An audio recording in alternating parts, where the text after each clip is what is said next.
अस्सलामु अलैकुम वरहमतुल्लाहि वबरकातुहू। स्टूडेंट एक्सरसाइज 6.6 क्वाड्रेटिक इक्वेशन के सलूशन के हवाले से हम बात करेंगे इसके अंदर इंशाल्लाह। Solution of quadratic equation by completing the square. Quadratic equation क्या होती है? इस फॉर्म की equation ax square plus b x plus c. The form of equation ax square plus b x plus c equal to 0 is called quadratic equation. ये quadratic equation कहलाती है जिसमें 2 degree होती है, यानी कि एक सिंगल वेरिएबल हो, यानी कि सिंगल वेरिएबल x, और उसमें 2 डिग्री हो, यानी कि पावर उसकी 2 हो। तो ये इक्वेशन आपकी कहलाती है क्वाड्रेटिक इक्वेशन कहलाती है। a और b जो है इसके अंदर ये आपके कोफिशिएंट कहलाते हैं, क्योंकि वेरिएबल के साथ जो चीज़ लिखी होती है वो उसके कोफिशिएंट कहलाते हैं। तो ये दोनों इसके कोफिशिएंट है, ax square plus b x plus c, और c जो है वो आपका कांस्टेंट है। तो ऐसी इक्वेशन जो इस फॉर्म के अंदर हो ax square plus b x plus c equal to 0, वो आपकी कहलाती है क्वाड्रेटिक इक्वेशन कहलाती है of one way in one variable.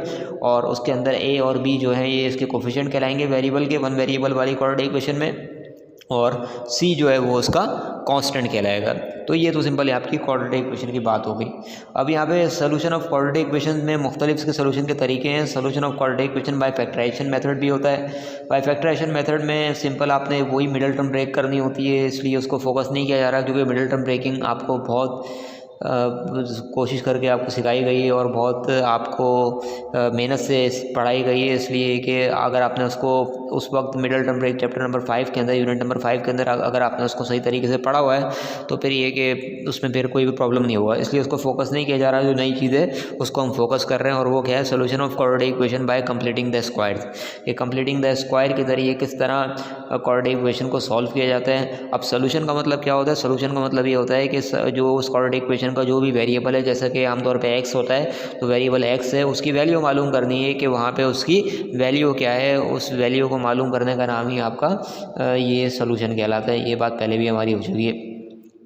X square minus c x 6x is equal to 7, ये आपके पास एक क्वाड्रेटिक इक्वेशन गिवन है। कैसे पहचाना हमने? ये उसी फॉर्म की ax square plus b x, या प्लस माइनस कुछ भी हो सकता है, x square plus b x plus c वाली, क्योंकि यहाँ पे देखना सिंगल वेरिएबल है, और सिंगल वेरिएबल के अंदर ये जो एक्स स्क्वायर का जो कोफिशिएंट होता है वो a होता है, और जो x का कोफिशिएंट होता है वो b होता है, और बाकी जो भी बचता है वो आपका c कहलाता है, जो कि कांस्टेंट होता है। अब देखें इसमें तरीक़ेकार क्या होगा कि solution of quadratic equation by completing square से जब हम कर रहे होंगे तो इसका जो तरीक़ेकार है वो आपने ध्यान में रखना है कि इसका मेथड है कि सबसे पहले आपने ये देखना है कि ये जो हमारे पास इक्वेशन है, ये जो गिवन है x square minus 6x plus equal to 7, आपने सबसे पहले आपने इसमें ये देखना है कि ये एक्स स्क्वायर जो है इसका कोफिशिएंट 1 है या नहीं, ये आपने देखना है। यानी कि एक्स स्क्वायर का जो कोफिशिएंट है वो आपका 1 होना चाहिए।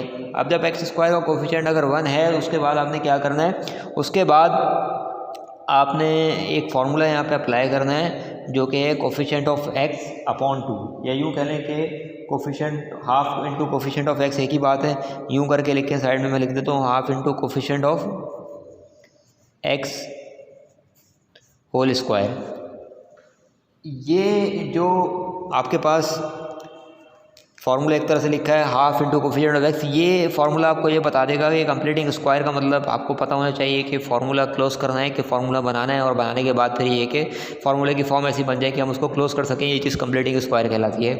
अब कंप्लीटिंग स्क्वायर के लिए वो क्या चीज़ होगी कि जिसको हम ऐड करें कि ये हमारा कंप्लीटिंग स्क्वायर में ये पूरा उतर जाए, यानी कि फार्मूला क्लोज हो जाए। और वो फैक्टर क्या होगा कि जिसको ऐड किया जाएगा वो इसके ज़रिए पता चलेगा हाफ कोफिशिएंट ऑफ x का होल स्क्वायर, या कोफिशिएंट ऑफ x अपॉन 2 का होल स्क्वायर, एक ही बात है। तो अब इस फार्मूले के ज़रिए हम बआसानी उस नंबर को, उस टर्म को मालूम कर सकते हैं कि जो इसमें कंप्लीटिंग स्क्वायर में हमारी मदद करेगी। यहाँ पे हम देखते हैं कि ये तो हमने देख लिया कि एक्स स्क्वायर का यहाँ पे इस सवाल के अंदर कोफिशिएंट जो है वो 1 है, तो यहाँ तो कोई भी मसला नहीं हुआ, ये आप आराम से इसको देख सकते हैं। उसके बाद दूसरी बात आपने ध्यान में रखनी है कि कोफिशिएंट ऑफ एक्स यहाँ पे क्या दिया हुआ है? -6 दिया हुआ है। तो इस फार्मूले में मैं रखता हूँ -6, 2 1 2 3 था, यानी कि -3 का स्क्वायर, -3 का स्क्वायर, यानी कि यूँ समझ लें कि माइनस का स्क्वायर तो प्लस हो जाता है, ये 3 का स्क्वायर। 3 का स्क्वायर आप क्या करेंगे? ये आप लेफ्ट हैंड साइड और राइट हैंड साइड दोनों तरफ आप ऐड करवा देंगे, यानी कि यूँ करेंगे एक्स स्क्वायर -6x, और ये +3 का स्क्वायर आपने यहाँ पे ऐड करवाया, और इस साइड पे भी आप ऐड करवा देंगे यूँ करके। तो अब आप देखेंगे कि यहाँ पे आपको फार्मूला बनता हुआ नज़र आ जाएगा। कैसे? यहाँ पे ये देखिए, ये हो गया x को अपना स्क्वायर माइनस 2ab की अगर जगह आप खाली छोड़ दें ये 3 का स्क्वायर। इधर आप लिखें x, ये आपको फैक्टराइजेशन के अंदर भी ये बात बारहा बताई गई है, 3 का स्क्वायर होता है 9। अब ये फार्मूला देखें आप, ये बिल्कुल ये फार्मूला बन रहा है, ऊपर कोई चीज़ डिस्टर्ब भी नहीं हुई। ये हो गया 6x भी हो गया, x स्क्वायर भी हो गया, 3 का स्क्वायर ऑलरेडी मौजूद है, माइनस हो तो ये फार्मूला क्लोज हो गया, a minus b whole square, पूरा ये फार्मूला क्लोज हो गया। यही कंप्लीटिंग स्क्वायर कहलाती है। और 7 + 9 जो है वो क्या होता है आपका 16 होता है। तो 7 + 9 हो गया आपका 16 हो गया। और उसके बाद ये बात आपको पता है कि स्क्वायर जब स्क्वायर रूट के ज़रिए taking square root on both side लेके ख़त्म किया जाता है, या आसान लफ्ज़ों में यूँ समझ लें इधर जाके स्क्वायर रूट बन गया और प्लस माइनस की साइन भी आती है। और उसके बाद प्लस माइनस स्क्वायर रूट निकालें, ये हो गया आपका 4 हो गया। तो एक दफ़ा आप क्या करेंगे, इसको प्लस में लिखेंगे और एक दफ़ा आप नेगेटिव में लिखेंगे, जैसे कि तरीका होता है इस तरह के सवालों को करने का, इसी चैप्टर में आप पढ़ चुके हैं। -4 -3 को यहाँ शिफ्ट करेंगे, प्लस का 3 हो जाएगा, ये 7 हो गया, -4 ये +3 और ये हो गया आपका -1 हो गया। तो 7 और -1 ये आपके सोल्यूशन सेट आ गए। आखिर में लिख दीजिए सोल्यूशन सेट 7 एंड -1। इस तरह करली ब्रैकेट में, चूँकि वेरिएबल एक है तो सिर्फ करली ब्रैकेट लगाएंगे, और वेरिएबल 2 होते हैं तो क्वाड्रेटिक में तो खैर एक ही होता है। वैसे एक जनरली बात बताई जा रही है आपको कि अगर वेरिएबल 2 होते हैं तो उसमें फिर करली ब्रैकेट के अंदर राउंड ब्रैकेट भी लगते हैं। तो ये था हमारा कंप्लीटिंग स्क्वायर। इसके फिर मज़ीद सवाल हम देखते हैं ताकि ये कॉन्सेप्ट आपका और क्लियर हो इसमें। इसी तरह एक और सवाल है, x² - 2x = 1। इस सवाल के अंदर भी कंप्लीटिंग स्क्वायर से इस क्वाड्रेटिक इक्वेशन को सॉल्व करना है आपने, और इसका भी तरीक़ेकार आपके जहन में होना चाहिए। x² - 2x + 1। सबसे पहले आपको ये बात बताई कि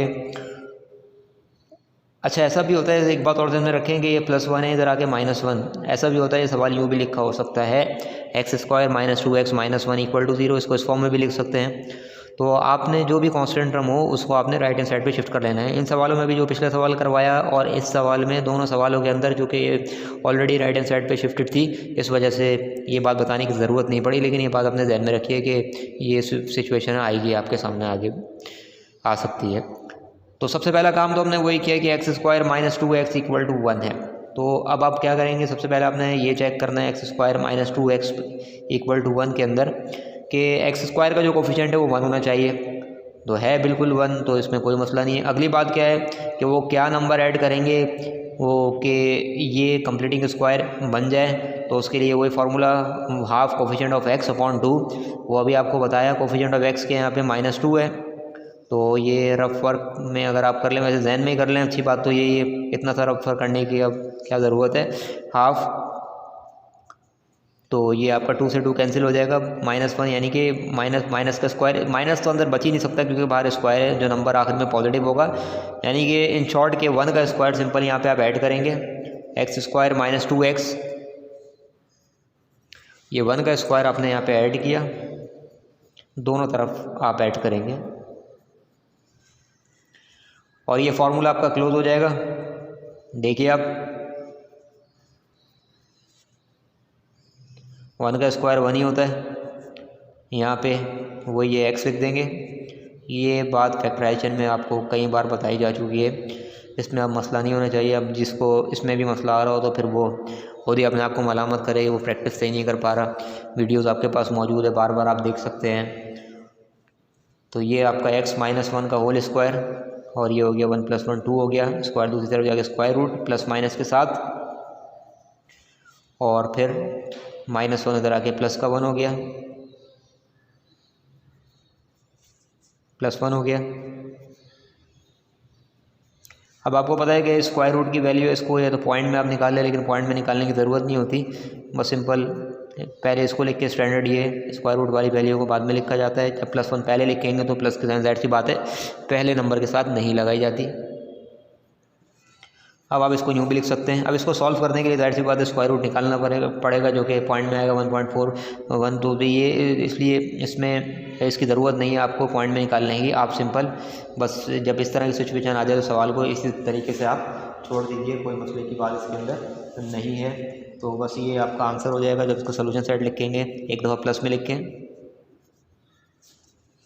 और एक दफ़ा माइनस में लिखें। सोल्यूशन सेट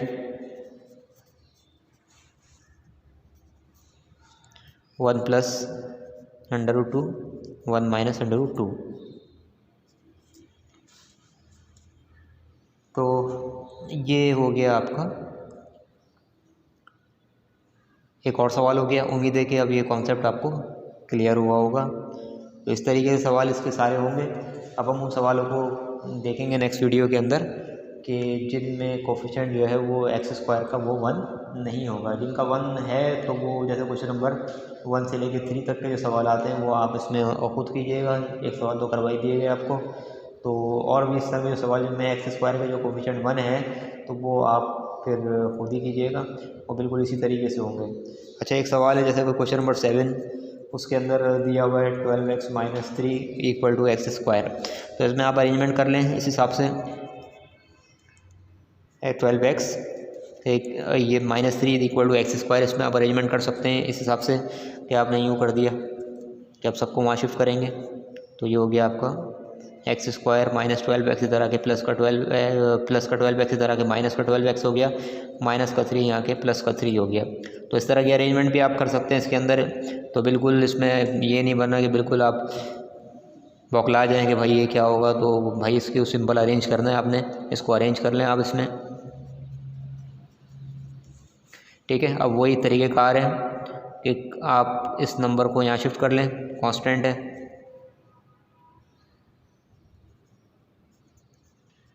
-+3 इधर आके -3 हो जाएगा। अब कोफिशिएंट ऑफ x जो है 12 है वो या -12 है, माइनस तो वैसे ही ख़त्म हो जाएगा, उसको 2 से डिवाइड करके उसका स्क्वायर जो कि फार्मूला होता है माइनस वैसे ही ख़त्म हो जाएगा स्क्वायर की वजह से। तो 6 का स्क्वायर आप जानिबैन में ऐड करवा लेंगे, यानी कि इस जानिब भी ऐड करवा लेंगे और यहाँ पे भी आप ऐड करवा लेंगे। तो आप देख सकते हैं कि ये फार्मूला बन गया 2ab + b² पूरा फार्मूला हमारे पास तैयार है। ये -3 और ये 36 हो गया आपका। और फिर इस तरीके से ये फार्मूला क्लोज हो जाएगा, x - 6 होल स्क्वायर और ये 33 हो जाएगा और ये आ जाएगा, इसको शॉर्ट फॉर्म में मैं लिखूँगा ये स्क्वायर प्लस माइनस √33 और उसके बाद ये प्लस का 6 हो जाएगा। जब सोल्यूशन सेट लिखेंगे, प्रिसाइज कर रहा हूँ ज़रा मैं इसको, 6 + √33 और 6 - √33। तो इस कॉन्सेप्ट को भी ध्यान में रखिएगा। तो अरेंजमेंट का फ़र्क हो सकता है, हर चीज़ बिल्कुल आपको हलवा या तैयार नहीं मिलेगी कि ax² + bx + c की फॉर्म में तैयार हो, ऐसा नहीं होता। तो बाज़ दफ़ा ऐसा होता है कि हमें अरेंज भी करना पड़ता है। तो ऐसे घबराना नहीं है आपने, बस सिंपल ये देखना है x² + bx + c वाली फॉर्म है ये। तो ये जब फॉर्म है इसका मतलब क्वाड्रेटिक है, अरेंजमेंट डिफरेंट हो सकती है। अरेंजमेंट आप कुछ कर लीजिएगा, आगे पीछे तो करना है। जो चीज़ इधर प्लस हो रही है उधर जाके माइनस हो जाएगी या मल्टीप्लाई डिवाइड, वही सारे मैथमेटिक्स के जो उसूल हैं वो यहाँ पे अप्लाई होंगे। होप कि आपको ये समझ आ गया होगा। अब जो सवाल रह गए एक कोफिशिएंट ऑफ x² जिनमें 1 है उनको आप होप कीजिएगा, प्रैक्टिस कीजिएगा। एग्जाम्पल्स क्वेश्चन अगर हो तो वो भी अच्छी तरह कीजिएगा, जो करवाए जा चुके हैं उनकी भी अच्छी तरीके से प्रैक्टिस कीजिएगा। अस्सलामु अलैकुम वरहमतुल्लाहि वबरकातुहू।